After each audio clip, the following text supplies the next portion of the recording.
Hello everyone. अब हम next question करेंगे models of assessing the components of reading. जब भी आप रीड करते हैं या कोई भी इंसान या इंडिविजुअल रीड करता है तो कौन कौन से कंपोनेंट आते हैं उस रीडिंग के दौरान, रीडिंग करने के दौरान। तो सबसे पहला कंपोनेंट आता है हमारे पास फोनेमिक अवेयरनेस, फिर आते हैं फोनिक्स, फिर वोकेबलरी आती है, फ्लुएंसी आती है और रीडिंग कॉम्प्रिहेंशन आएगी। ठीक है, तो ये सारे किसके कंपोनेंट्स है? रीडिंग के। तो हमने सबसे पहले कंपोनेंट करना है फोनेमिक अवेयरनेस की। फोनेमिक अवेयरनेस क्या है? सबसे पहले जब भी बच्चा है केजी क्लास में है, फर्स्ट क्लास में है, केजी से पहले है, घर में पेरेंट्स सिखाते हैं उसको कि ये ए अल्फ़ाबेट है, इसको कैसे प्रोनाउंस करेंगे हम? ए। फिर बी लिखना सिखाते हैं, फिर कैसे बोलते हैं कि ये क्या है? बी। मतलब जब भी हमें जो अल्फ़ाबेट है या लेटर है उसकी साउंड किस तरह से प्रोड्यूस होती है, वो क्या होती है? हमारी phonemic awareness. Phonemic awareness is the foundation of reading success. अगर किसी भी बच्चे को रीड करना सिखाना है तो सबसे पहले हमें क्या सिखाना पड़ेगा उसको? फिनोमिक अवेयरनेस की। ये अगर ए लिखा है तो बोलेगी ए है, बी, फिर बी है, सी अल्फाबेट लिखना सिखाएंगे, फिर उसको रीड करना बोले कि क्या है? See. Just like a house can not be built on a weak foundation.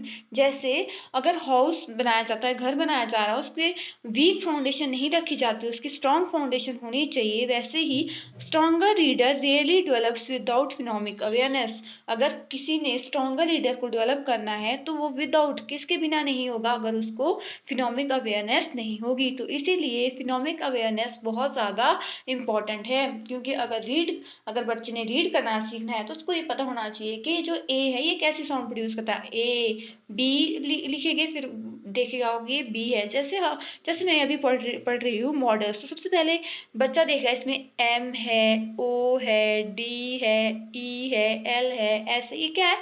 फिनोमिक awareness. उसे पता होना चाहिए कि अल्फाबेट ऐसी साउंड प्रोड्यूस करता है।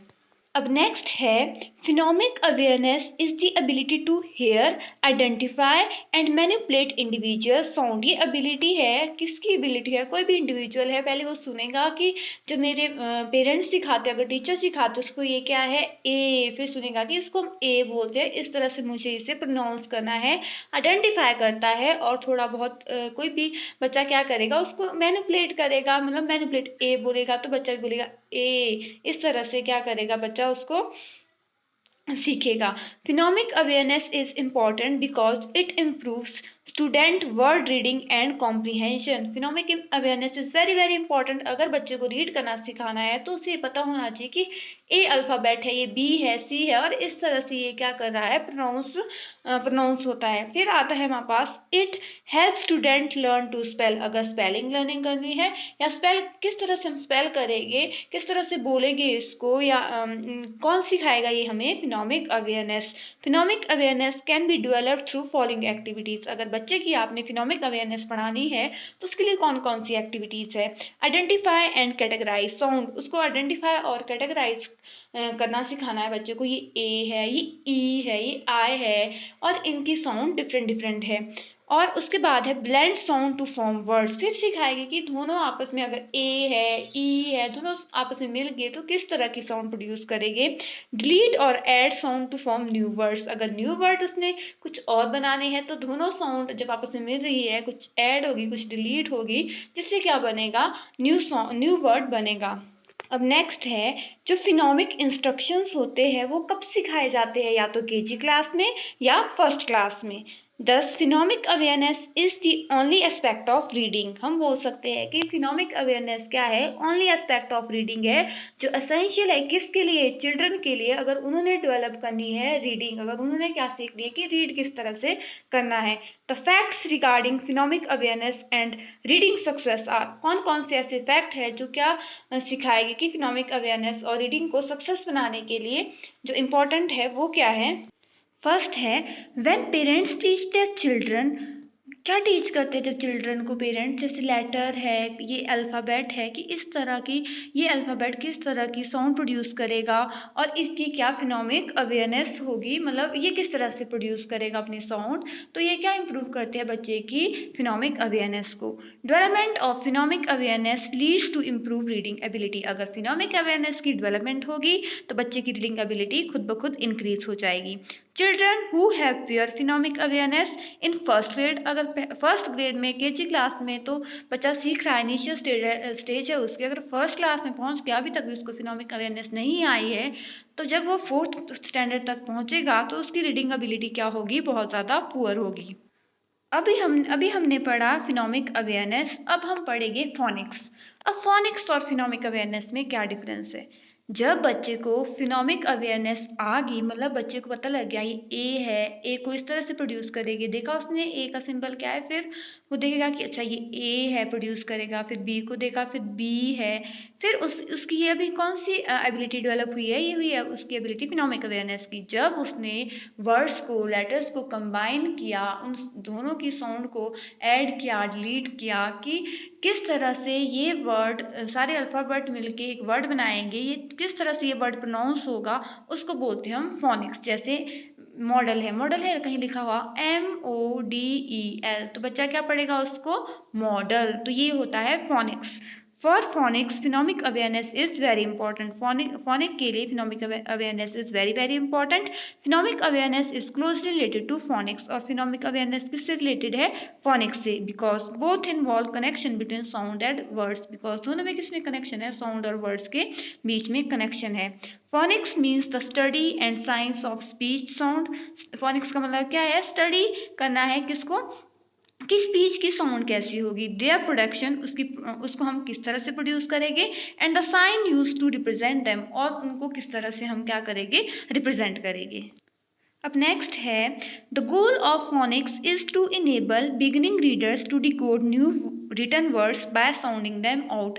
अगर अभी अभी बच्चे ने फिनोमिक अवेयरनेस हुई है, उसको अब फोनिक्स सीख रहा है वो, या उसने सीख दिया है कि किस तरह से मुझे न्यू वर्ड को प्रोड्यूस करना है, तो कैसे पता लगेगा, अगर उसके सामने न्यू वर्ड आ रहा है, क्या वो कैपेबल है कि नहीं है उस वर्ड को डिकोड करने में, उस वर्ड को प्रोनाउंस करने में।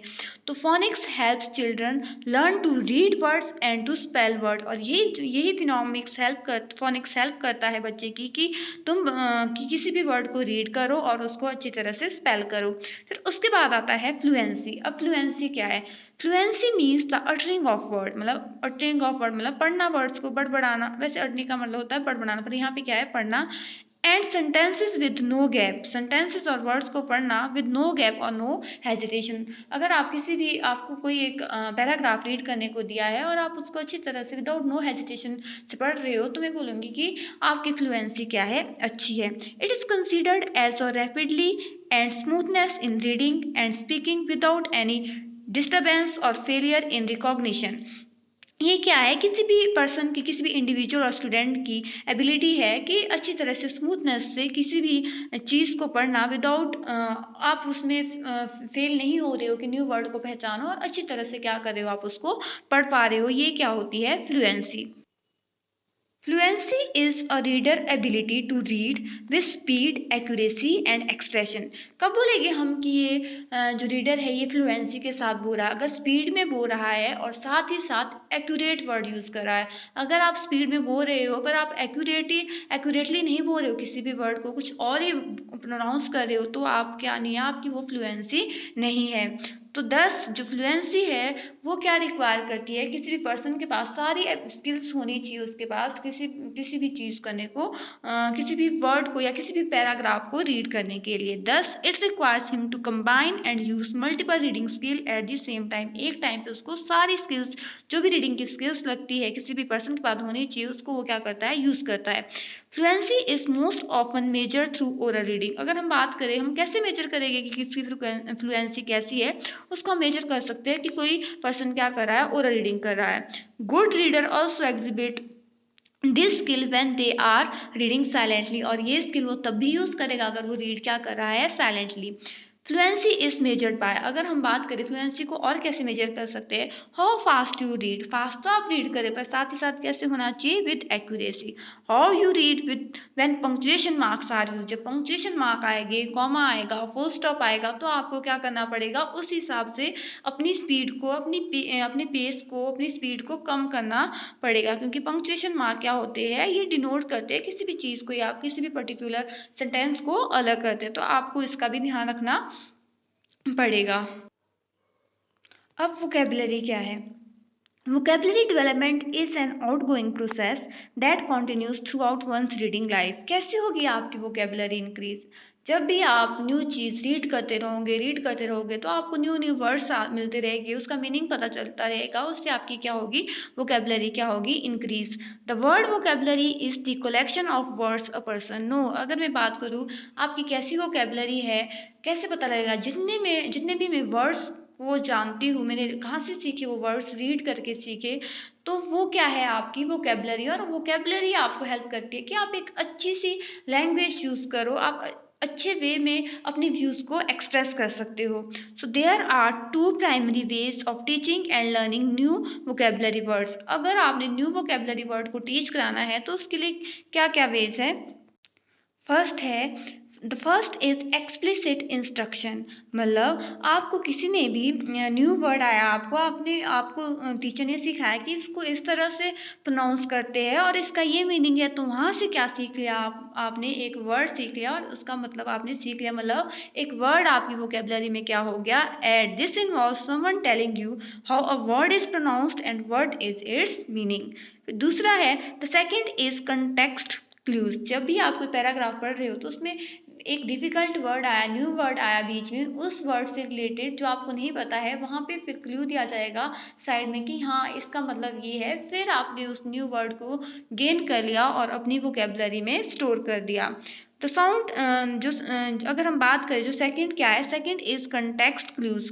Context clues are the hints content in a text that help a reader figure out the meaning of a word. So good vocabulary is essential for communication, जिसके पास जितनी ज़्यादा वोकेबलरी स्ट्रांग है उसकी, तो उसको कभी भी कम्युनिकेशन करने में कोई भी डिफ़िकल्टी नहीं आएगी, वो अपने इजीली अपने वेज, जो भी अपनी लैंग्वेज है वो दूसरों तक क्या कर सकता है, इजीली एक्सप्रेस कर सकता है अच्छे अच्छे वर्ड्स को यूज़ करके। अब लास्ट कंपोनेंट आता है हमारे पास रीडिंग का, वो है रीडिंग कॉम्प्रिहेंशन। आपको याद होगा कि हमेशा आपको एक कॉम्प्रिहेंशन पैराग्राफ दिया जाता है रीड करने के लिए, फिर उसके बेस पे क्या दिए जाते थे, हमारे को क्वेश्चन सॉल्व करने को दिए जाते थे। मतलब रीडिंग कॉम्प्रिहेंशन का मतलब है जितना भी आपने पूरा पैराग्राफ पढ़ा उसको आपने क्या करना है, अंडरस्टैंड करना है और समराइज करना है कि इसमें मैंने क्या सीखा और इसमें क्या क्या है। तो वही है कि रीड करना है आपने कॉम्प्रिहेंशन को इस तरह से कि आपको उसकी पूरी नॉलेज हो। तो reading comprehension is understanding what is text is all about. Reading comprehension वही है जो आपको हेल्प करेगा किसको अंडरस्टैंड करने में, कि जो ये टेक्स्ट है पर्टिकुलर पैराग्राफ में क्या लिखा है। It is more than just understanding words in isolation, हमने आइसोलेशन में नहीं देखना है एक वर्ड को, हमने पर्टिकुलरली होल होल पैराग्राफ को देखना है कि उन सब से क्या लास्ट में हमें निचोड़ निकला, क्या हमें समझ में आया।